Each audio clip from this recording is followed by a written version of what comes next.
આજના કાર્યક્રમમાં ઉપસ્થિત આદરણીય ડૉક્ટર વૈશાલીબેન, જે વર્ષોથી અગ્રવાલ કોલેજમાં આચાર્ય તરીકેની ભૂમિકા અદા કરે છે, મારા વાઇસ પ્રિન્સિપલ ભાઈ શ્રી મહેશભાઈ, કોમર્સ ડિપાર્ટમેન્ટના અધ્યક્ષ ભાઈ શ્રી ઈશ્વરભાઈ, તમામ અધ્યાપક મિત્રો અને વહાલા દીકરા દીકરીઓ, આજે વૈશાલીબેન તમને એક અલગ યાત્રા કરાવશે. એ યાત્રાનો શુભારંભની 2-3 વાતો મારે આપ સાથે શેર કરવી છે, કારણ કે જે ટોપિક છે એ મારા હૃદયથી બહુ નજીક ટોપિક છે. એટલા માટે મને ગમતો વિષય પણ છે, મને ગમે છે ને. સાયકોલોજીનું બહુ મોટું યોગદાન છે કમ્યુનિકેશન સ્કિલની અંદર. પહેલી વાત તો માણસના જીવનમાં શ્વાસ જેટલો જરૂરી છે શ્વાસ, અને ઓટો મોડ પર છે. તમે જુઓ, આપણે શ્વાસ લેવો પડતો નથી, શ્વાસ હમણાં પણ ઓટોમેટિક ચાલે છે. એટલે પહેલું જો ઓટોમેટિક મશીન બનાવનાર કોઈ હોય તો એ પરમ શક્તિ છે, પરમ તત્વ છે. વોશિંગ મશીન ઓટોમેટિક તો પછી આવ્યા, પણ પહેલું ઓટો મોડ પર જો બનાવ્યું હોય તો કુદરતે આપણને બનાવ્યા છે. એટલે શ્વાસ જેટલો કિંમતી છે માણસના જીવન માટે, શ્વાસ પછી જો પેરેલલ એ જ કક્ષામાં જો આવતું હોય તો તે છે કમ્યુનિકેશન છે. કારણ કે જેમ શ્વાસ વગર નથી ચાલતું માણસને જીવનમાં, એમ કમ્યુનિકેશન વગર જરાક પણ ચાલતું નથી. કમ્યુનિકેશન સ્કિલના એક્સપર્ટ એવું કહે છે કે કમ્યુનિકેશનના મુખ્ય 4 પ્રકાર છે: લખવું, વાંચવું, બોલવું અને સાંભળવું. યાદ કરો દિવસો કે પહેલી વખત મમ્મી આપણને જન્મ્યા પછી થોડા જ દિવસમાં માં માં માં માં માં માં માં માં બોલ, રાઈટ.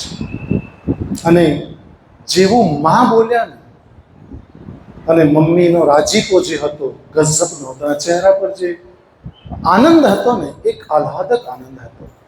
કારણ કે આપણે પહેલી વખત જન્મ પછી આપણે માં બોલ્યા છે. તો બોલતા આપણને આવડી ગયું.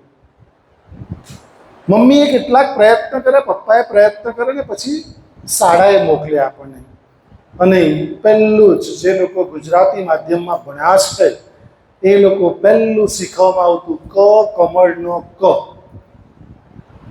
સિલેટ ઉપર મોટો ક પાડવામાં આવતો અને વચ્ચે આપણે આડી લાકડી કરવાની હોય. ધીમે ધીમે આપણી હોશિયારી વધી એટલે આપણે પેનને ફેરવી કાઢતા અને આખું આમ લખતા, ક ને પછી આખું. એટલે જે ઘૂંટવાની જે વાત હતી ને, એ આપણે એક જ વખતમાં ઘૂંટી કાઢતા. એટલે આને ક કહેવાય એવું પહેલી વખત શીખ્યા, એટલે બોલતા ગયા ક કમળનો ક, ક કમળનો ક, ક કમળનો ક. આવડી ગયું, બોલતા આવડી ગયું, લખતા આવડી ગયું, વાંચતા આવડી ગયું. કમ્યુનિકેશન સ્કિલના એક્સપર્ટ એવું કહે છે કે માણસને લખતા આવડી ગયું, બોલતા આવડી ગયું, વાંચતા આવડી ગયું, પણ એની એક સ્કિલ બહુ પુઅર રહી ગઈ, અને તે છે લિસનિંગ સ્કિલ. સાંભળવાનું નહીં શીખ્યો. અને તમારી તકલીફ અને મારી તકલીફ વર્ષોથી રહી છે કે શાળામાં જેવા દાખલ થયા ત્યારે શિક્ષકો આપણને અડધો કલાક, પોણો કલાક, અને કોલેજમાં 1-1 કલાક તમને સંભળાવે. હવે તમારી આ સ્કિલ જ એટલી બધી પુઅર છે કે તમને સાંભળવું ગમતું જ નથી, અને તમને સંભળાવે 2 કલાક સુધી સાંભળવું પડે. કોલેજમાં તો એટલી છૂટછાટ તમે અમારા વગર કહે લઈ લે છો કે જ્યાં તમને એવું લાગતું હોય કે આમાં બહુ કંટાળો આવે છે, બગાસા આવે છે, ઊંઘ આવે છે, લેક્ચર તમે અવોઇડ કરો. પણ શાળામાં તો પ્રોક્સિમા બી બેન આપણે વખતે આવતા, એમ કે પ્રોક્સિમાઓ ટીચર આવતા. હા, એમ. પણ એ જે મહત્વની વાત હતી લિસનિંગ સ્કિલની, એ આપણને શાળાથી જ નહીં ગમતું, સ્કૂલથી આપણને સાંભળવાનું નહીં ગમતું. અને જે શિક્ષિકા બેન કે શિક્ષકો આપણને ભણાવવા આવતા તે વિશે મમ્મીને સાંજે રિપોર્ટિંગ કરતા આપણે, મમ્મી અમે રોશની ટીચર તો કંઈ ભણાવે નહીં, બોલ બોલ કર્યા કરે, રંજન ટીચર સાથે વાત જ કર્યા કરે.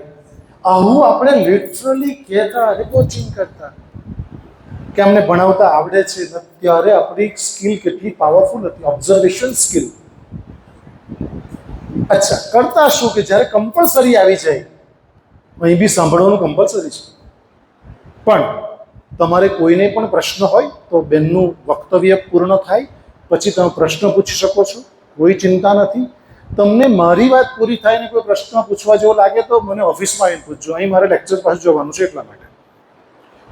તમને પણ મારા બોલી ગયા પછી ક્વેશ્ચન થતો અલબત્ત તમે પૂછી શકો છો. અને બાળકોને ક્વેશ્ચન્સ થવા જ જોઈએ. જો તમે ક્વેશ્ચન થતા ને તમે યુવાન છો જ નહીં. યુવાન તો તરવૈયા હોવા જોઈએ. એટલે આપણે કરવા શું માટે કે જેવું કમ્પલ્સન આવ્યું કે ભાઈ સર આવે એટલે સંભળાવે જ, પ્રોક્સીમાં બી સંભળાવે જ, આપણે શું કરીને ઓપ્શન શોધી કાઢ્યા.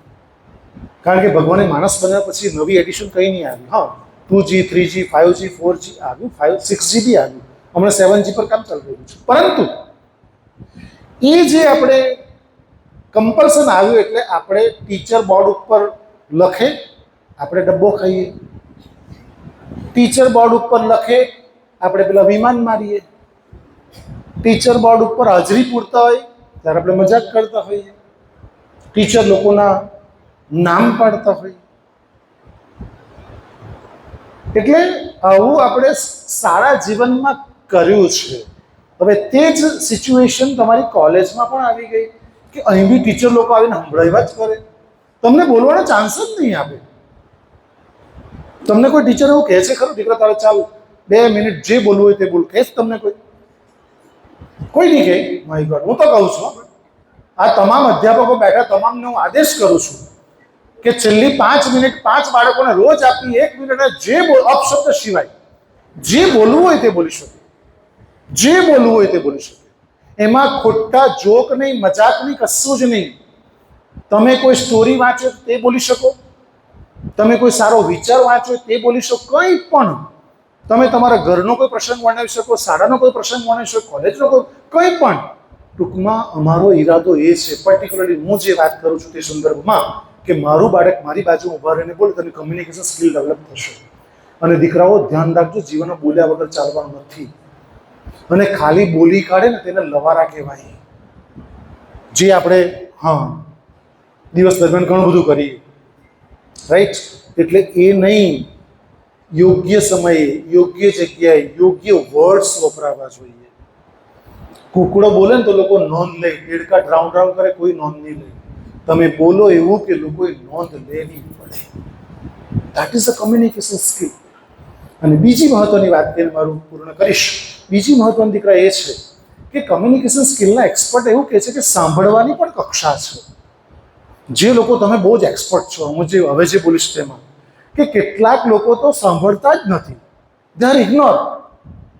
બેઠા હોય ખરા, હવે અહીં બી બેઠેલા છે બધા જ, કેટલા સાંભળતા હશે એ લોકો જ જાણે. અચ્છા, બીજા પ્રકારના લોકો દેખાવ કરે, યસ વેરી ગુડ, એને પૂછે શું તો કઈ ખબર નહીં હતી. દેખાવ બહુ મસ્ત, યસ મેડમ બહુ મસ્ત ભણો, યસ એને પૂછે શું ભણાવ્યું બોલ બેન, તો કાંઈ ના ખબર. એટલે પહેલું ઇગ્નોર કરે, બીજું દેખાવ કરે, ત્રીજા પ્રકારના લોકો લિસનિંગ સ્કિલ વાળા માત્ર પસંદગીનું સાંભળે, દેટ્સ ઓલ. ચોથા પ્રકારના લોકો ધ્યાનથી સાંભળે. અને હું તમને વૈશાલીબેનની હાજરીમાં કહું છું કે તમે આજે જે બેઠા છો એ તમે 5મા પ્રકારમાં વિશ્વના બહુ ઓછા લોકો આવે છે એ હૃદયથી સાંભળે છે, આંખથી સાંભળે છે. લિસનિંગની જે કક્ષા છે ને તેમાં સુપર જે કક્ષા હોય ને એ હૃદયથી સાંભળે છે, આંખથી સાંભળે છે. સાંભળવાની કક્ષા 5મી. છેલ્લી વાત એ છે કે જે શબ્દ બોલું છું ને, મેડમ પણ શબ્દ બોલશે ને, શબ્દનો ફાળો માત્ર 10% છે. 30% ફાળો આરો અવરો લઈ તાલનો છે, એન્ડ 60% ફાળો તમારી બોડી લેંગ્વેજનો છે. એટલે ડિટેલમાં વૈશાલીબેન તમને કહેશે, પણ આ કેટલીક ઝલક કે કેમ આ વિષય ઉપર આજે આપણે મેડમને ઇન્વાઇટ કર્યા છે તેનું મૂળભૂત કારણ એક ભૂમિકા રૂપે તમને થોડીક વાતો માત્ર ઝલક આપી છે. બાકી તો મેડમ જાણે છે કે આની ઉપર તો 2-3 કલાક 4 કલાકનો પણ સેમિનાર થઈ શકે એમ છે, પણ સમયની મર્યાદા છે એટલે આપણે એટલું લોંગ નથી કરી શકતા. અને તમારો ઇન્ટરેસ્ટ જળવાઈ રહે, તમને ખ્યાલ આવવો જોઈએ કે ખાલી બોલ કરવું એવું નહીં, ઉપયોગી બોલવું, કામનું બોલવું. અને બોલાય કેવી રીતે? અમે લોકો કેવી રીતે બોલીએ? મારી પાસે કોઈ સાહિત્ય છે? હું તો ચાલુ લેક્ચરમાંથી 3 લેક્ચર લઈ રહ્યો છું, કન્ટિન્યુ છું. કેવી રીતે બોલી શકાય? કે જો તમારી પાસે વાંચન હશે તો.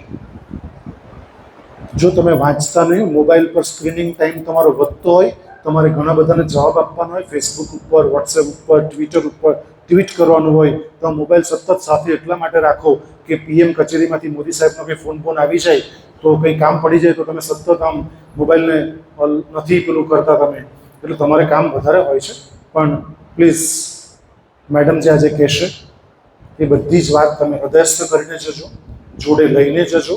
અને મેડમનું પ્રવચન પૂર્ણ થયા પછી તમને કોઈ પ્રશ્ન હોય તો પૂર્ણ વિનમ્રતાથી આપ પૂછશો, એનો જવાબ મેડમ તમને આપશે. તો આજના કાર્યક્રમની શુભેચ્છા પાઠવું છું અને મેડમને, વૈશાલી મેડમને આવકારતા ખરેખર ગારડા કોલેજ પરિવાર આનંદ અને ગર્વની લાગણી અનુભવે છે.